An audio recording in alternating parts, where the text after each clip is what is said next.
Hello friends, I am Abhishek. You are welcome on my YouTube channel AK Yadav genius. आज मैं आप लोगों को ईट का प्रयोग बताने जा रहा हूँ। यदि वीडियो अच्छा लगे तो लाइक करें, चैनल को सब्सक्राइब करें और बेल आइकॉन पर क्लिक करें। यूज ऑफ ईट का प्रयोग। तो ईट एक प्रोनाउन है, प्रोनाउन का अर्थ सर्वनाम होता है। ईट एक प्रोनाउन है जिसका अर्थ यह होता है, लेकिन यह सब्जेक्ट के रूप में जब काम करता है तो इसका कोई अर्थ ही नहीं होता है, इसका कोई अर्थ नहीं होता है। उदाहरण, शुक्रवार है या शुक्रवार का दिन है तो ईट इज फ्राइडे, लेकिन ईट का यहाँ कोई अर्थ नहीं है। आज मंगलवार है तो ईट इज ट्यूसडे टुडे, यहाँ भी ईट का कोई अर्थ नहीं आ रहा है।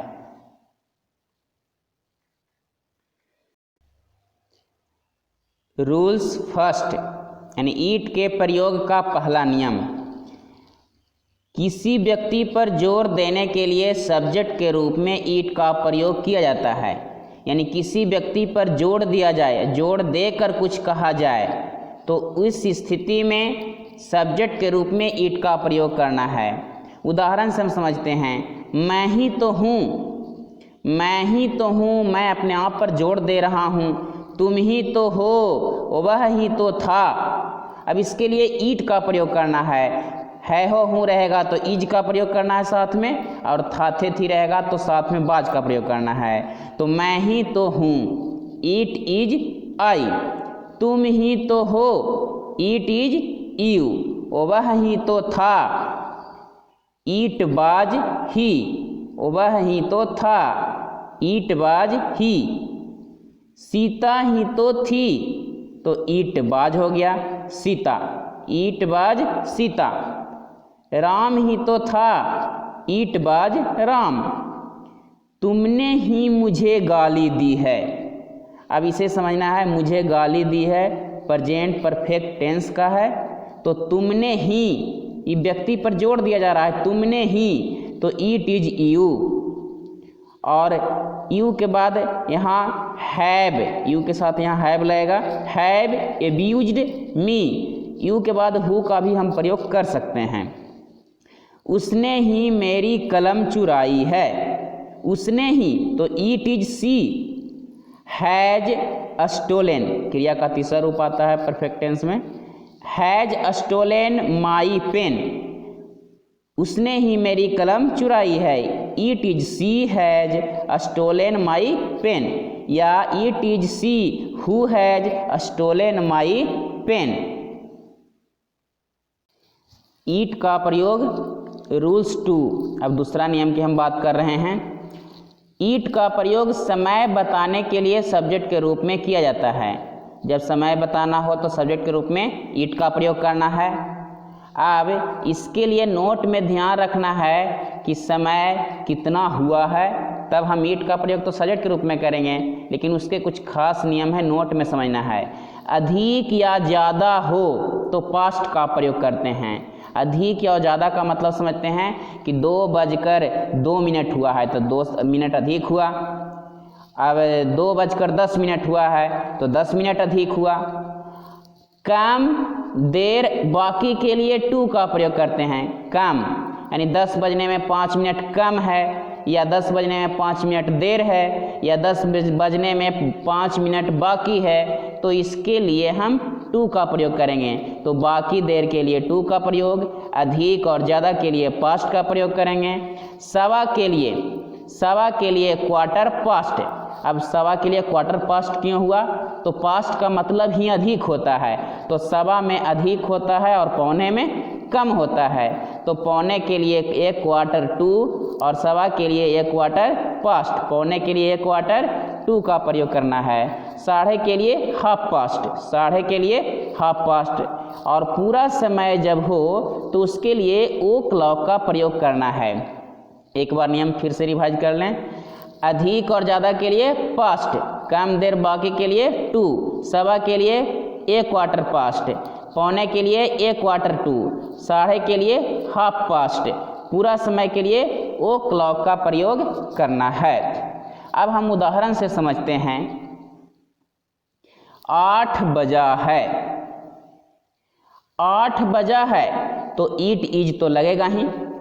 अब 8 बजा है जो शुरू में रहता है उसको लिखना है ईट इज 8 o'clock हो गया, ईट इज 8 o'clock। उसके बाद 8:15 बजा है तो 8:15 बजा है तो ईट इज लगेगा, और सवा के लिए हमको लिखना है एक क्वार्टर पास्ट, तो सवा के लिए एक क्वार्टर पास्ट तो ईट इज एक क्वार्टर पास्ट, और उसके बाद 8 के लिए 8 लिखना है। 7:45 बजा है तो इट इज एक क्वार्टर, 7:45 का मतलब 8 से कम है तो 2 लगेगा, एक क्वार्टर टू 8। अब 8:30 बजा है तो इट इज हाफ पास्ट 8। अब 8 बजने ही वाला है, इसके लिए हम प्रयोग करते हैं जस्ट ऑन का, इट इज जस्ट ऑन 8। फिर से नोट ध्यान देना है कि यदि मिनट 5 से पूरा कट जाए यानी 5 से विभाजित हो जाए तो मिनट नहीं लिखा जाता है। 5 से कट जाए यानी 5 कटेगा, 10 कटेगा, 15, 20 ये सब कटने वाला जो है उसमें मिनट नहीं लिखना है। यदि मिनट 5 से पूरा कट जाए या विभाजित हो तो उसमें मिनट नहीं लिखा जाता है, बाकी में मिनट लिखेंगे हम। उदाहरण से हम समझते हैं। 8 बजने में 10 मिनट बाकी है तो 10 मिनट, ये 10 मिनट 5 से कट रहा है इसीलिए मिनट नहीं लिखाएगा, 10 का लिखाएगा। तो यहाँ हो जाएगा ईट इज 10, ईट इज 10, और ये 8 जो बज रहा है अंत में लिखाएगा ईट इज 10, और बाकी के लिए हम 2 का प्रयोग करते हैं, पहले नियम बताए हैं। Eat is 10 to 8, eat is 10 to 8। उसके बाद है, उदाहरण से हम आगे समझते हैं। 8:03 हुआ है, अब यहाँ समझना है। 8:03 हुआ है तो ईट इज 3, ईट इज 3। अब 3 5 से कटेगा नहीं तो इस कारण यहाँ मिनट्स लिखना है, ईट इज 3 मिनट्स, और 8:03 होने का मतलब है कि ज़्यादा है, 3 मिनट ज़्यादा है, तो ज़्यादा के लिए हम पास्ट का प्रयोग करते हैं, ईट इज 3 मिनट्स पास्ट 8।